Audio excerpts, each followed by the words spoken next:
এক চাষির মেয়ে আর তার দিবাস্বপ্ন।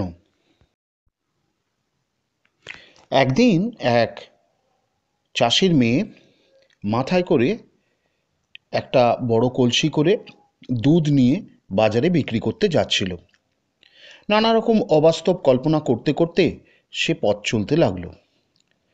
সে ভাবল, এই দুধ বিক্রি করে যা লাভ হবে তা সে এক জায়গায় জমিয়ে রাখবে। তারপর যখন অনেক টাকা হয়ে যাবে, সে সেই টাকা দিয়ে অনেকগুলো গরু কিনবে। সেই গরুগুলো থেকে অনেক দুধ পাবে। প্রতিদিন সেই দুধ বিক্রি করতে করতে সে একদিন বিশাল ধনী হয়ে যাবে এবং সে বিশাল এক অট্টালিকা তৈরি করবে নিজের জন্য। তাকে এতটা ধনী হতে দেখে পাড়ার সব মেয়েরা হিংসায় জ্বলে পুড়ে মরবে, আর তাদের অবস্থা দেখে তারা খুব আনন্দিত হয়ে উঠবে।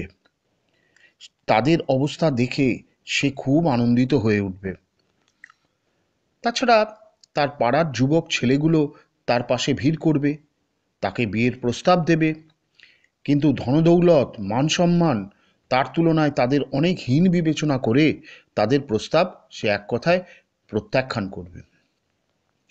এইসব অলীক কল্পনার মধ্যে এতটা সে ডুবে গিয়েছিল, সমস্ত কিছু ভুলে গিয়ে তাদের অগ্রাহ্য করার জন্য কিভাবে তার মাথাটা ঝাঁকাবে সেটা দেখাবার চেষ্টা করল।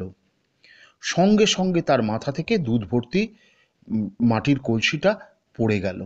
পড়ে গিয়ে সমস্ত দুধ নষ্ট হয়ে গেল। এক মুহূর্তের মধ্যে ছুটে গেল তার দিবাস্বপ্ন। গভীর অনুশোচনা আর দুঃখে তার দু চোখ বেয়ে জল ঝরে পড়তে লাগলো। এর নীতিকথা হলো, ছেঁড়া খাতায় শুয়ে লাখ টাকার স্বপ্ন দেখা উচিত নয়।